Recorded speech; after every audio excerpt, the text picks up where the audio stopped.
This is space, and this is an egg moments before I attempted the world's highest egg drop. Now in an egg drop competition, in case you never had the chance to do it yourself in school, the goal is to build a contraption that can protect a raw egg from breaking when dropped from the tallest height possible. So my original plan was to drop an egg in a contraption I built from the world's tallest building. But humans are always building taller buildings, so if I really wanted to future-proof this record, I realized I would need to go all the way to the top and straight to outer space. And when I started on this journey 3 years ago, I knew if I could draw on my experience of landing stuff on other planets, I would be guaranteed the record. But what I didn't know is this would be the most physically, financially, and mentally draining video I would ever attempt. But first, let me just explain what I was thinking. The plan was to clamp an egg to the front of a rocket, then attach that rocket to a weather balloon and take it up to space. Once there, the weather balloon would release it, and just by using gravity only, the rocket would eventually accelerate past Mach 1, breaking the speed of sound, and then it would autonomously adjust the 4 fins on the back to steer itself to the target location,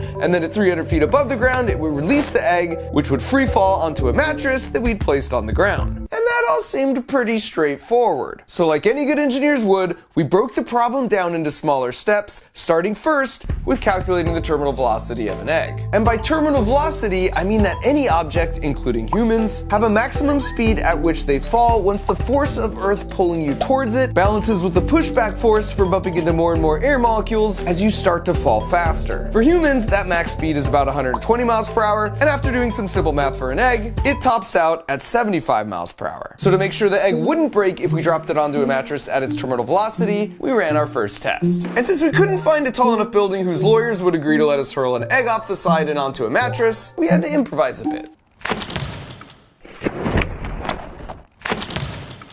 83. Yes! Check the egg. No cracks. So our mattress will protect an egg even if it's traveling faster than its terminal velocity. That's a good start.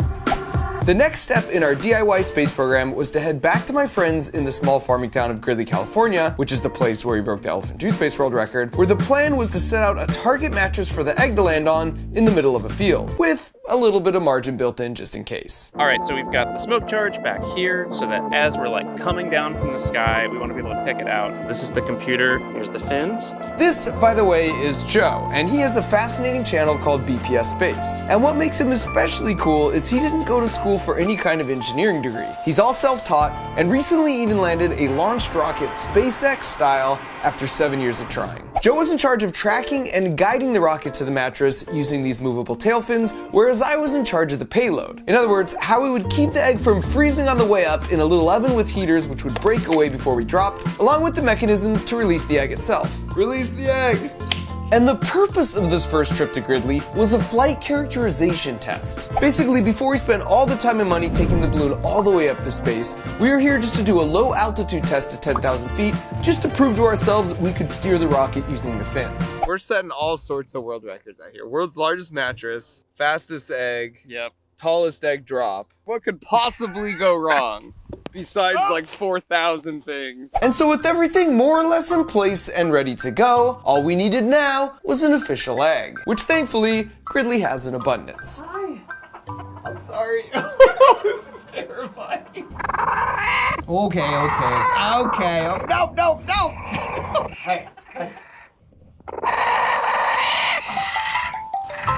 Precious egg. In the history of our universe, this is the first chicken that's ever laid an egg that will go faster than the speed of sound. Supersonic. Mach 1. Thank you. I'm sorry, I'm leaving. Congratulations. So the next morning we got up at 4 a.m. when the winds would be the most calm to run through all our final pre-launch preparations. Loading up our lovely egg. Including the last minute decision to add a metallic streamer to the back of the rocket to make it easier to visually track. We've got redundancy all over the place here. We've got redundant leads, redundant igniters. Mark has 2 servos on the fairing. No dumb failures. And that's exactly when we had our first dumb failure. All right. The GPS is mad. We gotta scrub the launch. We were just walking back and the eggs all bloop, and it pooped it out. And scrubbing the launch meant we unfortunately had to release all the helium out of the balloon, which is an opportunity I'm not gonna let just pass on by. Hello, wow, that's so cool. Oh my And back at home base, we ran some tests that confirmed our hypothesis that since the GPS unit was right at the back of the rocket, the last-minute addition of the metallic streamer was interfering with the GPS signal, and that messed up the rocket's math in calculating its speed, so it thought it was time to release the egg. So early the next morning, we were back at it with a few modifications, the most important being swapping the metallic tracking streamer with one made from plastic. The good news is there's hardly any wind today. Bad news is about 20 degrees colder, which means our mattresses are kind of frozen. Nevertheless, we pushed forward. Don't trip, Mark. As I very carefully delivered the rocket to the new balloon launch site. Send it. Send it, baby! Full send it!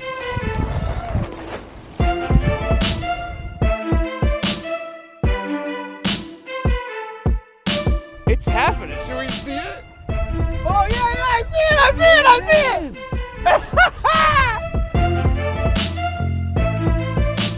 Oh, there it is.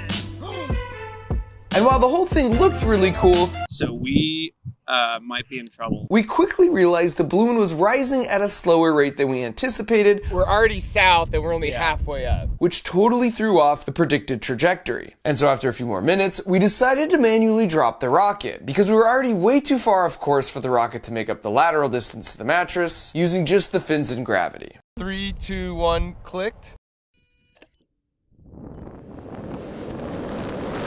Oh boy, that's not good. And that's when we encountered the second problem of the day, as the fins actively forced the rocket into an uncontrolled death spiral. Altitude is 1400, coming down fast.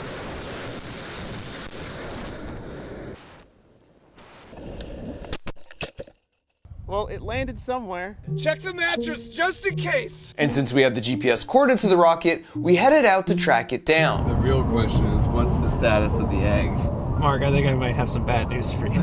At which point we stumbled on an entire field of sitting birds, which is another opportunity I'm not gonna let just pass on by.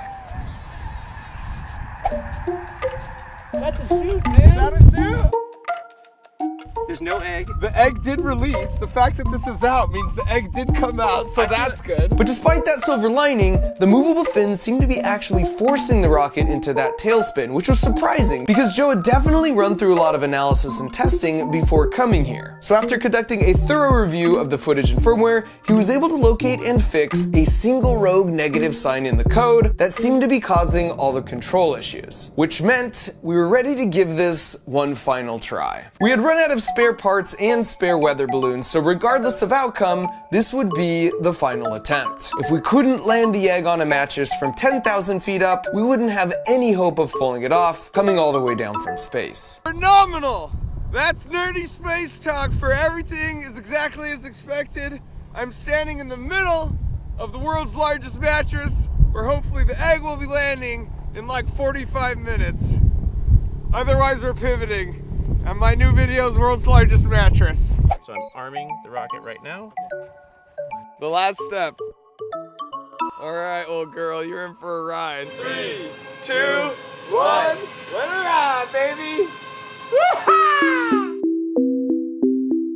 Looking good so far. We're at 500 meters. Now, in order for the balloon to hit the target mattress, for each launch, we'd started from different spots around Gridley, which raises an interesting question maybe you've wondered yourself. How do big balloons like hot air balloons steer themselves? Or I guess even just know where they're going to land? And the answer is, computers know the wind direction and speed at every height as you go up. So on a given day, if these are the predicted wind directions and speeds, we would need to launch here to be directly above the mattress when we got to 10,000 feet. But how we know all this information is the fascinating part, because every day it's someone's job to launch 2 balloons like this into the sky at noon and midnight London time. But this is done in over 1,000 locations all around the world at those same 2 exact moments. And these balloons all have something called a radiosonde attached to them that measures things like altitude, pressure, temperature, and wind, and then they transmit the information back to the ground stations, which gets fed into supercomputers, and that's the reason weather and wind predictions can be so accurate. So 2,000 of these massive weather balloons go up every day and then eventually pop and just land somewhere. And since they're transmitting a signal, some folks make a hobby out of just trying to track them down. How close are we to the drop point? Balloon release. Balloon release.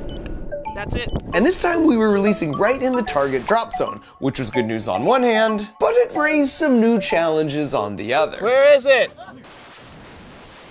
Grab a chair! 400. Grab a chair! 300. You see something? Altitude 98 meters. I think we're down. Everyone okay? That was exhilarating. So we were much closer this time, and we even managed to steer the rocket in the right direction just slightly. We found it. Good. Egg? No egg. No egg? Wait a minute. It's the egg! The egg. Oh, did it crack? I mean, it's not cracked. So after 3 failed attempts, we still seemed pretty far off from where we needed to be, which meant it was time for the ultimate phone a friend with my buddy Adam Stelzner, who you might recognize as this guy from when we landed Curiosity on Mars. Touchdown confirmed. We're safe on Mars. He has a PhD from Caltech, and he's also the chief engineer for Perseverance and Mars Sample Return. And so after explaining to Adam what we were trying to do, he immediately spotted a fatal flaw in our brilliant plan. And you're doing terminal guidance to something about the size of a house. How are you going to do that? How do you do that? I mean, I know how you physically do that. How do you not get busted by the FAA? In other words, we were basically attempting to make a precision-guided missile. Dude, there are thousands of people who have done this before, and they are sworn by federal law not to say a single word to you.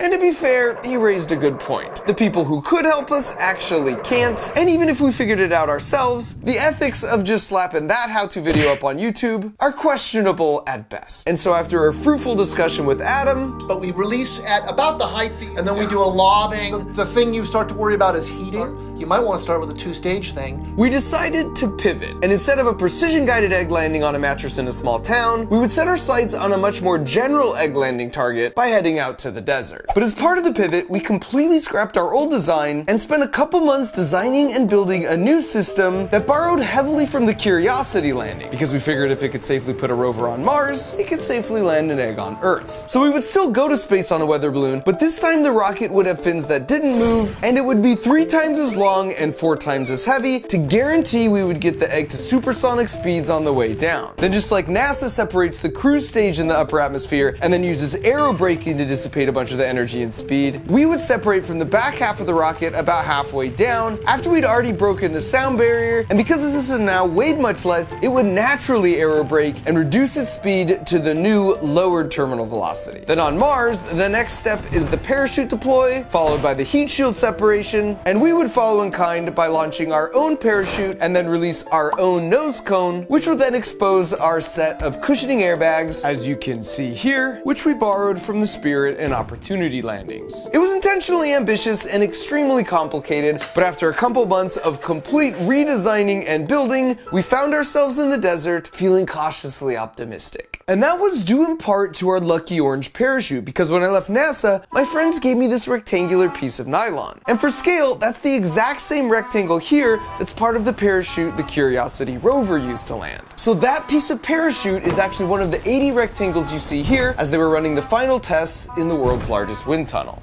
And so it only felt fitting that after some scribing, a bit of cutting, and a little sewing, it had nobly repurposed itself for the new mission. So as the sun went down, back at the hotel, we worked late into the night on final preparations. This was an idea and a passion project 3 years in the making, and it took a staggering amount of work even to get us to this point.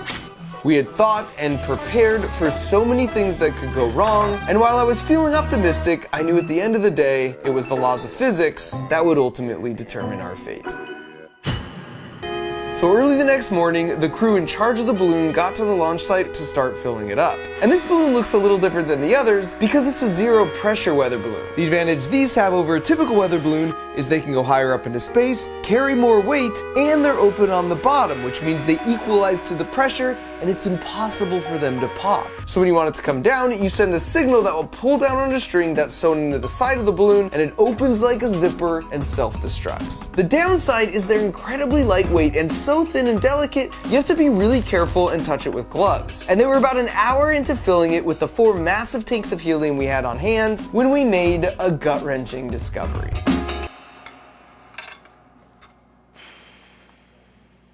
Hey dude, I got bad news. We have to scrub. Start taking the helium out of the balloon.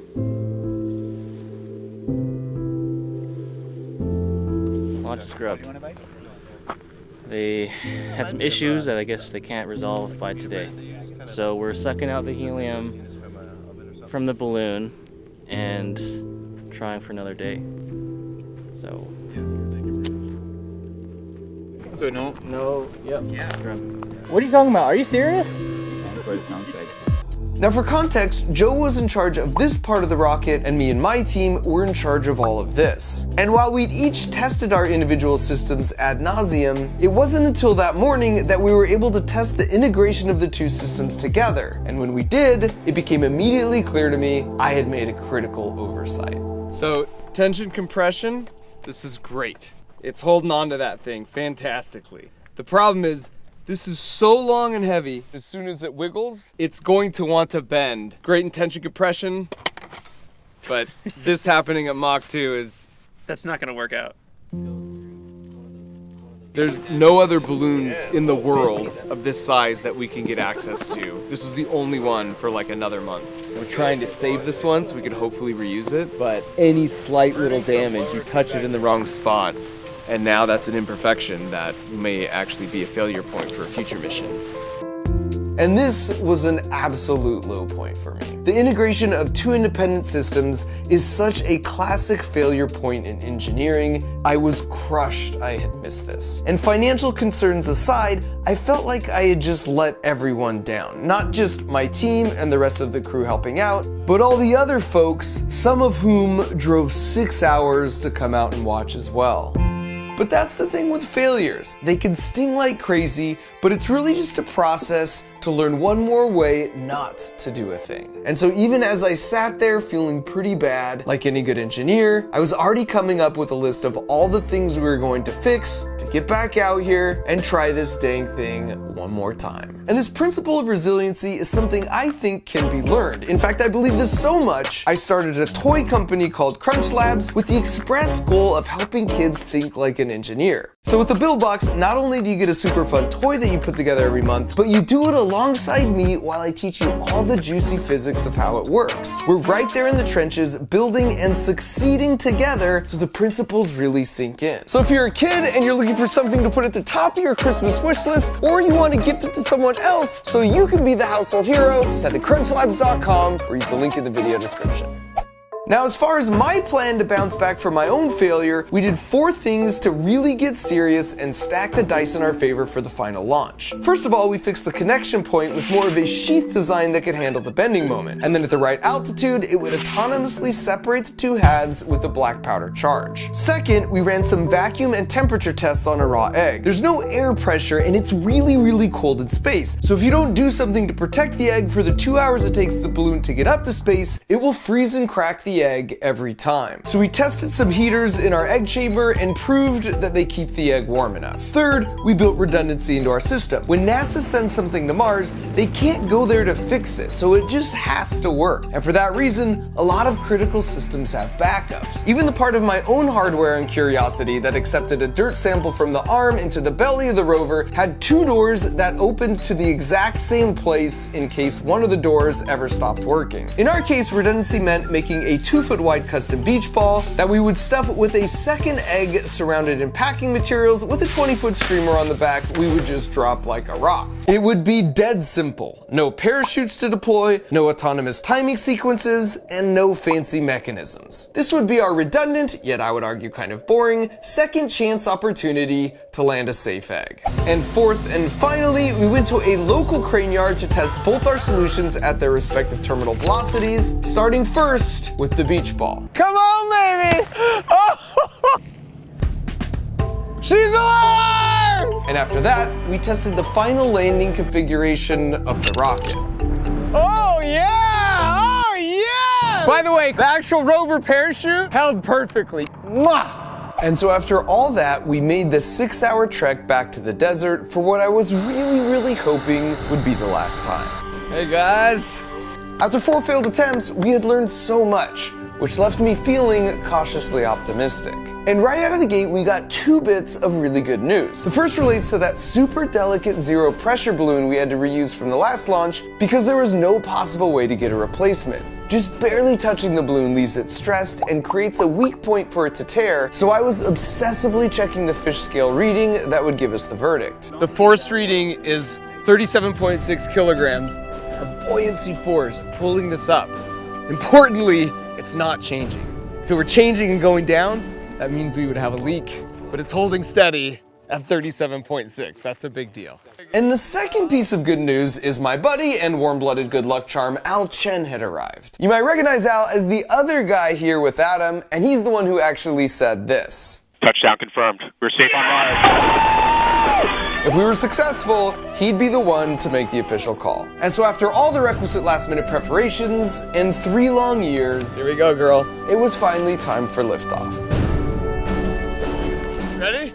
3, 2, 1! You're free!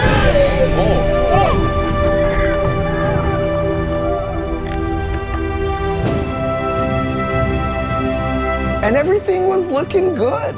The balloon ascent rate was just what we predicted, and that meant we for sure didn't have a leak, and things were finally breaking our way. Is that how it's supposed to look? Yeah. And it takes about 2 hours to get all the way up to space. Whoa. So once the balloon hit 30,000 feet, we decided to hop in the car so we could drive over to the predicted landing spot about 45 minutes away. So far, it's all systems nominal. Balloon's in the air, it's ascending at the right rate. We've passed some critical threshold points, and we're still in the game. 5th time is the charm, as they say. And we eventually started outrunning the balloon in the car, so we pulled over for a bit as we reached an important altitude milestone of 100,000 feet. I would say over 100. Woo! Over 100. That's 19 miles up and 2.5 times higher than a typical commercial plane flies. And because the balloon expands so large as it rises, we realized we could actually even spot it from the ground, which was awesome. Oh yeah, no, I see it, yeah. Dude, that's totally it. What wasn't awesome was when moments later Joe, while looking through the binoculars, made this gut-wrenching observation. It looked really big and then it looked really small. You saw it small? Yeah, it like seemed to be smaller. But it's just weird that it would just completely disappear. Which was followed by a devastating call from the balloon tracking team. It dropped within the last 2 minutes. Yeah. That's 30,000 feet over the last however, so it's just popped. But these don't pop, there's zero pressure. And that's true, they don't pop. But unbeknownst to us, while we were looking at it from the ground, the rocket and beach ball had been spinning around and around relative to the balloon for about 10 minutes. This meant the cord that attaches to the string that self-destructs the balloon was getting wrapped around tighter and tighter until it was so tight, it pulled down on the balloon string that is designed to essentially unzip and destroy itself. And so before we even had the chance to release the rocket and beach ball from the balloon, it all started coming down in one big tangled heap at 150 miles per hour, which is way faster than the eggs could survive. Well, let's start driving. And as we drove over, all I could think about was how our fate would rest solely in the hands of the redundant systems we'd put in place. We think it's probably about 2 miles up that way. This was our Apollo 13 moment. If our payload could autonomously jettison itself from the tangled rocket balloon mess at 20,000 feet, then it would be able to deploy our lucky orange parachute and land the eggs safely on its airbags. And as we parked, we knew what was done was done. There was nothing left to do but go on a hunt to find the wreckage and reveal our fate. I see something orange. That looks like a rover parachute. Okay. We've got a thing! And seeing the payload all by itself was a huge deal, because it meant it had actually autonomously ejected itself from the mangled weather balloon mess at 20,000 feet. And later when we checked the footage, this is exactly what it confirmed. And while that was incredible news, I knew by this point not to get my hopes up. I mean, so let's look through the window, a little bit of dirt. You see. Pretty good, definitely touchdown, but Touchdown confirmed. Whether or not we're safe on Earth is TBD, right? let's check it out to be sure. Oh man.